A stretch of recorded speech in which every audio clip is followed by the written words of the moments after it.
Você já me conhece, sou Antônio Pimentel. Estou aqui para divulgar os meus livros. No mês que vem, completam 6 anos que comecei a minha carreira como escritor.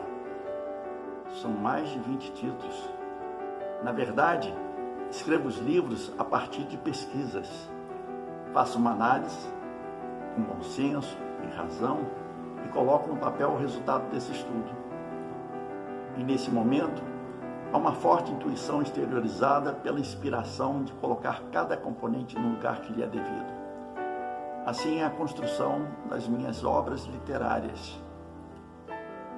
Hoje, começarei por apresentar um dos livros, A Trajetória da Alma. Vamos ver? Bem, a obra traz o conhecimento, de maneira simples, para que o leitor entenda sobre vários assuntos sobre a evolução da alma, visto pelo lado da filosofia e mostrado sob o ponto de vista do espiritismo, desenvolvendo a ideia de como são vistas a estrutura do espírito e a composição do homem por meio dos corpos espirituais, traçando uma trajetória entre o corpo físico e o átmico.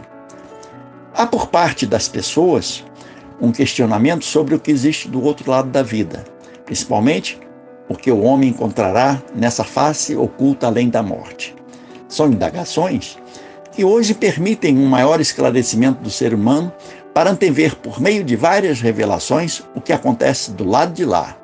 Assim, a obra traz o conhecimento para que o leitor saiba a respeito dos pontos que ligam o espírito ao corpo, as estruturas que compõem a alma e a energia que vai sendo desenvolvida de acordo com essa trajetória.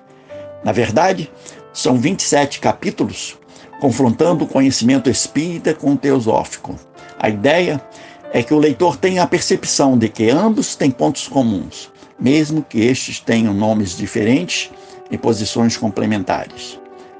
Descreveremos um pouco de alguns capítulos para que o leitor perceba do que trata o livro em seus detalhes. Vamos então falar um pouco do primeiro capítulo. A face oculta de tudo que existe na matéria. Algumas ciências ocultas receberam contribuições de eventuais ciências exatas, como a alquimia, prática que combina elementos da física, matemática e química, e tem como objetivos principais a transmutação dos metais inferiores ao ouro e a obtenção do elixir da longa vida. Estes eram os propósitos para se alcançar a pedra filosofal, uma substância mística. Outra matéria que pode ser citada é a astrologia, uma pseudociência que tem como principal objetivo estudar a personalidade e as relações humanas, como também outros assuntos relacionados à vida do ser humano por meio do posicionamento correspondente dos corpos celestes. Para um maior entendimento, vou falar um pouco do quarto capítulo, a estrutura do espírito. Dizem os analistas que, sendo o perispírito uma espécie de envoltório semimaterial, ele pode ser identificado como corpo astral descrito pelos teosofistas, esotéricos e ocultistas. Estes enxergam o corpo astral como um intermediário entre o espírito e o corpo físico, sendo o elo da ligação entre todas as sensações e emoções, como no espiritismo. Ao ser estudada a evolução do espírito, se tem a percepção de que, conforme a sua ascensão, o corpo físico se torna fluídico e vibra na mesma dimensão do corpo astral. Nesse contexto, o espírito passará a habitar os mundos de dimensões mais sutis, não precisando mais reencarnar. O corpo físico, no decorrer da evolução, ao vibrar na mesma frequência do corpo astral, será absorvido junto com o corpo etérico, restando apenas o corpo astral, ou perispírito, depositário de todas as sensações e emoções do espírito e que, neste estágio vibratório, já é portador do amor universal. Vocês irão ficar ainda mais empolgados de conhecer um pouco sobre o que fala o 11º capítulo, Centros de Energia. Os centros de energia, ou chakras, são descritos por estudiosos do assunto como sendo centros magnéticos vitais.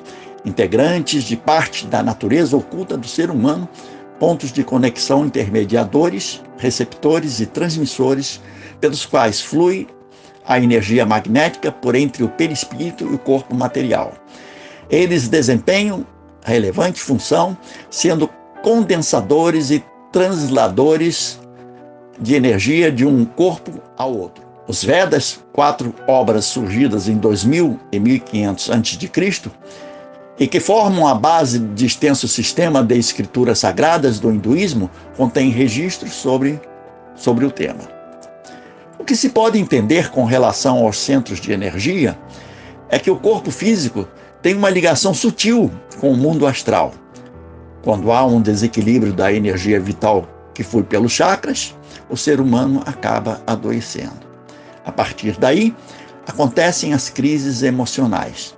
Por outro lado, esses centros de energia, quando ativados positivamente, fluem a energia vital com mais vigor, trazendo àquele que a produz vibrações de alegria e paz, e principalmente a saúde do corpo e a vitalidade da alma. É importante que se saiba mais desses centros de energia, conforme mostra o capítulo 20, o desenvolvimento dos chakras. Segundo Leadbeater, os chakras têm a função de manter o corpo físico vivo. Quando estes centros de energia estão em atividade, desempenham também outra função. Essa segunda incumbência diz que, para cada chakra etérico, há uma correspondência com o chakra astral. Para que haja harmonização dos chakras, então, é preciso que o ser humano busque a sua reforma moral. Com isso, ele vibrará em ondas de mais elevado teor. O centro coronário será o captador de boas energias espirituais, promovendo a distribuição do equilíbrio aos demais centros de energia, como também tornará sutil a matéria do homem da Terra. E, finalmente, o livro fala dos estados comportamentais conforme desenvolvido no capítulo 25 e outros, como a personalidade e a consciência.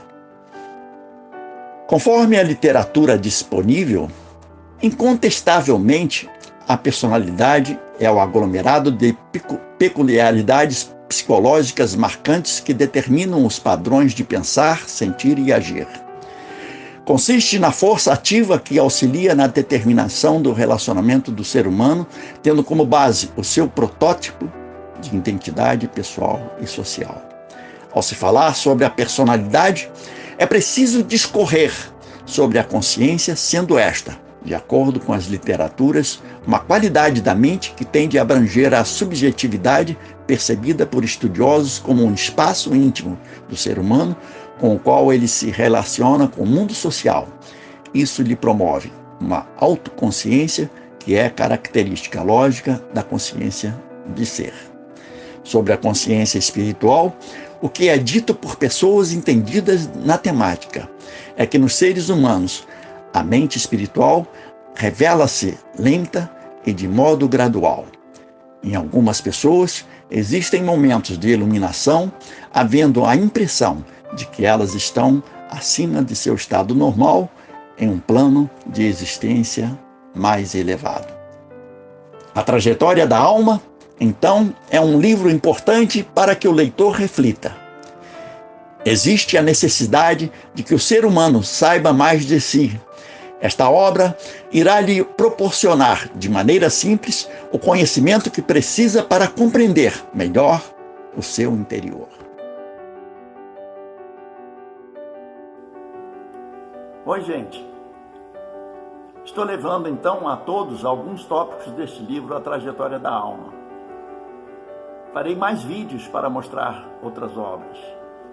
Para maiores informações, entre na minha página do autor central da Amazon.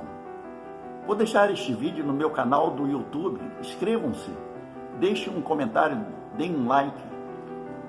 O objetivo deste trabalho é levar às pessoas um maior conhecimento sobre comportamento, conduta de vida e um senso ético sobre a moral. Isto para uma autoajuda e um direcionamento para todos na mudança de atitudes frente ao progresso do mundo e o momento que estamos vivendo na transição para a regeneração da Terra.